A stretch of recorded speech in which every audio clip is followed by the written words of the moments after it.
On a une bonne nouvelle, les chéris, c'est le retour de Michel Drucker qui sera enfin de retour à l'antenne dimanche prochain.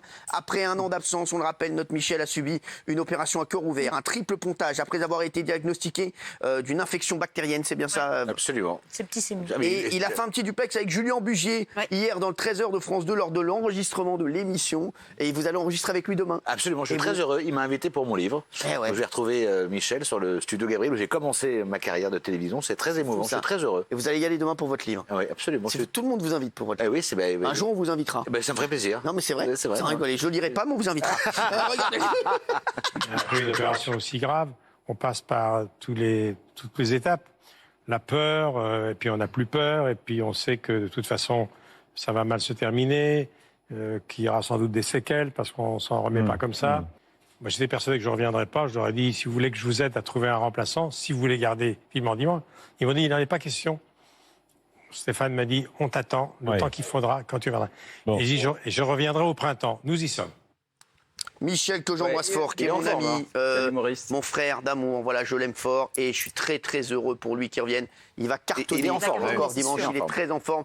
Et mon Michel, tu sais que je t'aime. Voilà, je sais qu'il nous regarde très souvent, Michel, et on l'aime. C'est votre plus beau souvenir de télé, Michel Drucker? J'ai appris mon métier avec lui et c'est vrai que commencer à l'époque en direct tous les soirs. C'est qui pour vous les trois plus grands animateurs de l'histoire? Il y a Michel, bien sûr. Michel, est-ce qu'il y est? Michel y est. Pour moi, il y a Drucker et celui qui m'a donné envie vraiment de Christophe de Chavannes. Ah, exactement. Parce que je trouve que c'était vraiment. Aussi, je suis d'accord. C'est un génie. Je pense qu'on est tous un peu des enfants. Ouais, vous, moi, un peu des enfants de Christophe. Et après, non, pour moi, c'est les deux plus marquants. Moi, j'ai Delarue aussi. Pour moi, il n'y a que des D. Un autre domaine. Jean-Luc Delarue, Michel Drucker, Christophe de Chavannes. Pour moi, c'est les 3D. Voilà, c'est vrai. Pour moi, c'est vraiment. Mais ce qu'il faut dire, c'est que ce qui était fou avec Michel, c'est que j'ai fait de l'antenne, mais j'ai fait tous les métiers derrière. Il m'a demandé de faire du montage, de faire des tournages. Vraiment, j'ai appris tous les métiers de la télévision grâce à lui. Et honnêtement. Vous avez vu, c'est vrai que les D, vous avez vu en télé. Hein. Drucker, De Chavannes. Non, mais c'est vrai. Drucker, De Chavannes, Dontiel. Non, mais franchement, non, mais sans déconner, c'est fou. Dicos.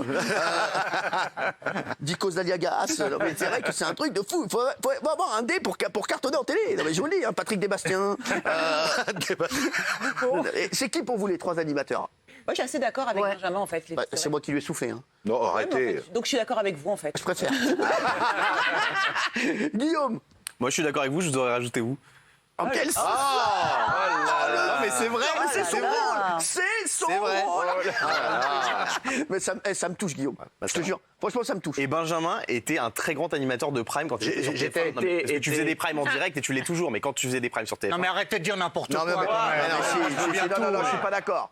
C'est un très grand. Un grand animateur de Prime vous, sur Gilles TF1. Verdez, vous auriez mis qui, vous? Foucault. Moi, il y a Jean-Pierre aussi, je suis d'accord. Pour moi, il sait Jean-Pierre tout Doucaud. faire. Jean-Pierre Doucaud. C'est vrai, mon Jean-Pierre d'amour aussi, c'est vrai. Non, mais c'est vrai, voilà. Non, mais voilà. Et vous, Moukel? Non, moi, c'est Drucker. Moi, Drucker m'a toujours fait rêver. On a dit 3. Il faut en mettre 3. 3, alors j'ai mis Drucker, De Chavannes, effectivement, au début. Et Delarue. Parce que. Pourquoi pas au début? Pourquoi qu'au début? Non, au début. Et parce que moi, je me souviendrai toujours, je suis arrivé à TF1, il était dans le couloir et j'avais déjà un peu l'accent bordelais parce que j'arrivais de Bordeaux. Ouais. Et il m'a dit, tu crois réussir avec ton accent? Ça m'avait marqué à vie. C'était une petite vanne, ça va. Oui. Mais enfin, ça fait rien, je l'ai trouvé excellent. Moi, j'aurais dit. Excellent. Tu crois réussir? Et Delarue était extraordinaire. Alors, moi, je voudrais Nicolas Pernikov, parce que c'est quand même. Là, les mecs, là, on a le grand Manitou de la télévision. Delarue, vous le savez, parce qu'on s'est toujours dit que c'était un génie de la télévision. Bien sûr, c'est vrai. Et je trouve qu'on en oublie un, d'ailleurs, qui vous aimait beaucoup, c'est Pierre Bellemare. J'adore. Et Pierre Bellemare est un orateur incroyable. C'est pas un animateur. C'était un animateur. Justement, j'étais sûr que vous alliez me dire ça, c'était un animateur au départ. D'ailleurs, c'était un grand animateur d'Europe 1 pendant des années. On parle de radio et de télévision. Et après, c'est un homme qui a fait les choses en télé incroyable. C'était un créateur de télévision incroyable. Et Michel Drucker aussi, puisque Michel, c'est une Rolls-Royce. Il y a Nagui, quand même. Il y a Courbet aussi. Pour prolonger la liste des dés, on pourrait pas mettre Sophie Davant? Bien sûr. Pour mettre une femme, peut-être, je sais pas. Ouais. Non, mais c'est vrai. Non, mais après, on va pas se mentir. Alors, mais elle a une longévité quand même. Non, mais j'adore. Sophie, exceptionnelle. Mais Drucker, De Chavannes, Delarue. Ils ont chacun inventé un genre. C'est ça. Chacun. Donc ils ont vraiment marqué. Delarue, c'est le testimonial. De Chavannes, c'est vraiment dans le divertissement. Et Drucker, il a accompagné les Français depuis les années 50, 50, 60. Il y en a un ou deux par génération. Ouais, c'est vrai. Vous, par exemple, dans la génération 2020, il y a vous. Et puis... déjà 2010, Cyril, quand même. 2010, moi, c'est 2010. 2020, bah, vous n'êtes pas fini. Non, mais Cyril, sans trop vous sucer, vous avez inventé un truc qui avait... La débilité. Non. Vous avez inventé un truc qui n'avait pas... Personne n'a été autant que vous dans le fait de dire honnêtement tout le temps ce qui vous passe par la tête. Ouais. Mais avant vous, personne n'a osé faire ça. Moi, j'avoue que quand vous dites à la fin de l'émission, et maintenant il y a un film, je ne sais pas lequel c'est, moi ça me bluffe à chaque fois. Parce que c'est exactement ce que je vais faire ce soir. C'est incroyable parce que vous avez cassé un code. Et puis surtout, il faut répéter que vous êtes sans prompteur pendant des heures et des heures en direct. Et j'ai appris, sans encore vous sucer un petit peu plus, et je pense, Valérie pense comme moi, j'ai appris un truc avec vous, c'est effectivement se passer du cadre, de la fiche, du prompteur,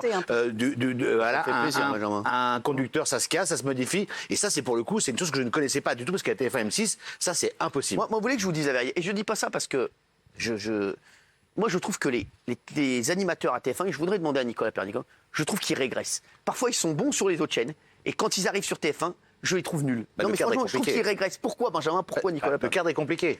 On vous casse. Mais je ne sais même pas si, en ayant fait 5 ans ou 6 ans ou 10 ans avec vous, si je pourrais retourner dans un cadre complètement enfermé. Je pense que je serais étouffé. Je pense qu'il y a une autocensure sur les chaînes. À part Jean-Luc Reichmann, c'est vrai, qui reste lui-même. Plus.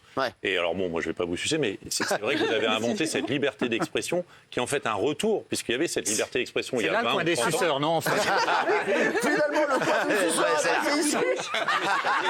Vous aviez une liberté à l'époque, où il y avait quand même des émissions, on pouvait un peu tous dire, sur Pollack, sur d'autres émissions, sur les premières de Chavannes, et puis après ça s'est arrêté. Vous avez vu que pendant 15 ans, la télévision s'est un peu aseptisée. Et puis à nouveau, vous êtes le seul aujourd'hui, avec peut-être Ruquier, qui a cette liberté de parole, et vous encore un peu plus. C'est vrai que vous êtes capable de dire ce soir il y a un film nul, ne le regardez pas, changez de chaîne, machin. Vous avez cette liberté, et en fait vous avez trouvé votre style, puisque vous le savez bien, on a essayé ensemble de travailler sur des formats, sur des concepts, machin, ça ne marchait pas. Et je pense que le jour où vous êtes trouvé, c'est le jour où vous êtes exprimé librement. Sur France. Mais Drucker, il y avait le style classique d'animation, comme toujours, c'est-à-dire tout terrain, alors qu'en revanche, de Chavannes, c'est vrai qu'il avait porté un ton nouveau et un langage nouveau. C'était une très très grande liberté de ton. J'avoue qu'on était très bluffés, tout ce qu'il osait dire à l'antenne.